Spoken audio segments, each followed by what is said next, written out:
दोस्तों नमस्कार। आप देख रहे हैं हमारा खास क्रिकेट एनालिसिस शो, जहां हम आपको मैदान के अंदर और बाहर की हर बड़ी खबर की पूरी सच्चाई और गहराई से जानकारी देते हैं।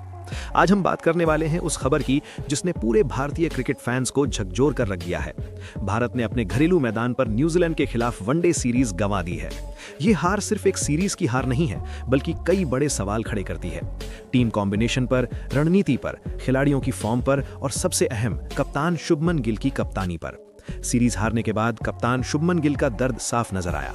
पोस्ट मैच प्रेजेंटेशन से लेकर ड्रेसिंग रूम तक उनके चेहरे पर निराशा, जिम्मेदारी का बोझ और भविष्य की चिंता झलक रही थी। लेकिन सबसे बड़ा सवाल यही है कि आखिर शुभमन गिल ने हार का ठीकरा किस पर फोड़ा? क्या उन्होंने गेंदबाजों को जिम्मेदार ठहराया? क्या बल्लेबाजी को लेकर नाराजगी जताई या फिर खुद अपनी कप्तानी की गलतियों को स्वीकार किया? आज के इस वीडियो में हम आपको बताएंगे पूरी कहानी, हर बयान का मतलब और आने वाले समय में टीम इंडिया के लिए इसके क्या मायने हैं। सबसे पहले बात करते हैं इस सीरीज के पूरे माहौल की।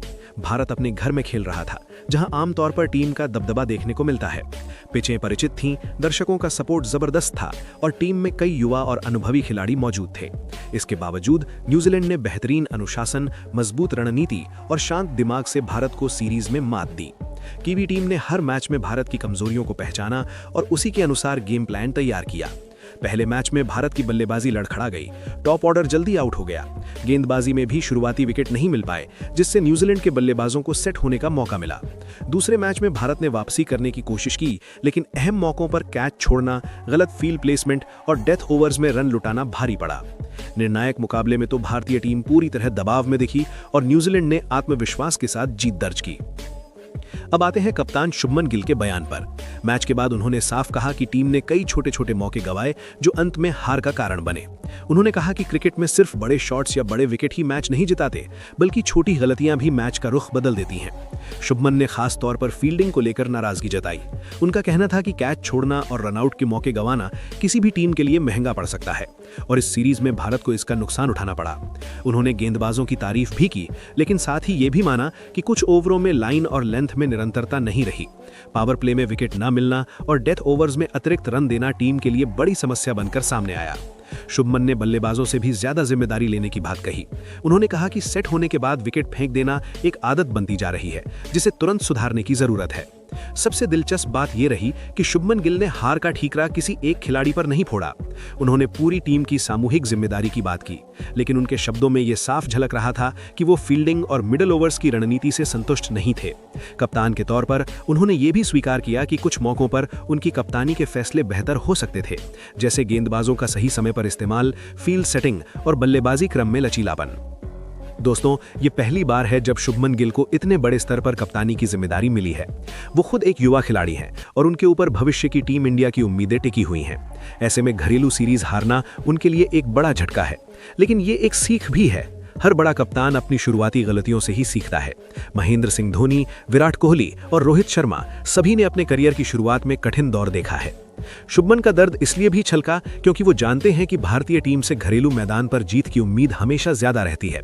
फैंस की उम्मीदें, मीडिया का दबाव और चयनकर्ताओं की नजर, सब कुछ कप्तान पर केंद्रित होता है।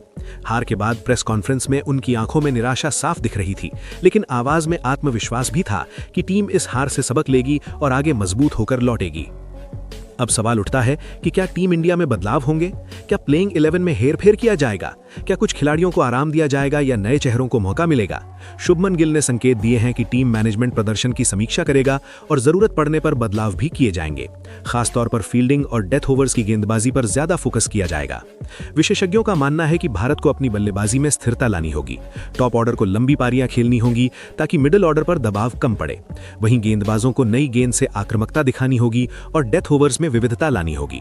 फील्डिंग में फिटनेस और रिफ्लेक्स पर काम करना जरूरी है। फैंस की प्रतिक्रिया भी काफी भावुक रही है।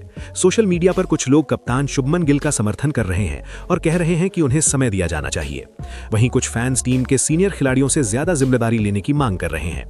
कई लोग ये भी मानते हैं कि घरेलू सीरीज हारना एक चेतावनी है कि आने वाले बड़े टूर्नामेंट से पहले टीम को अपनी कमजोरियों पर गंभीरता से काम करना होगा। दोस्तों, क्रिकेट सिर्फ जीत और हार का खेल नहीं है, बल्कि सीख और सुधार का भी खेल है। ये सीरीज हार टीम इंडिया के लिए एक आईना है जिसमें उन्हें अपनी असली तस्वीर दिखाई दे रही है। शुभमन गिल का दर्द यही दर्शाता है कि वो इस जिम्मेदारी को कितनी गंभीरता से लेते हैं और टीम को आगे ले जाने के लिए कितने प्रतिबद्ध हैं। आने वाले समय में ये देखना दिलचस्प होगा कि शुभमन गिल अपनी कप्तानी में क्या बदलाव लाते हैं, टीम किस तरह से प्रतिक्रिया देती है और क्या भारत फिर से अपनी घरेलू मजबूत छवि को कायम रख पाता है या नहीं। अगर आपको ये विश्लेषण पसंद आया हो तो वीडियो को लाइक जरूर करें, चैनल को सब्सक्राइब करें और कमेंट में बताएं कि आपके हिसाब से भारत की हार का असली कारण क्या था और शुभमन गिल को आगे क्या रणनीति अपनानी चाहिए। धन्यवाद। मिलते हैं अगले वीडियो में एक और बड़ी क्रिकेट खबर के साथ।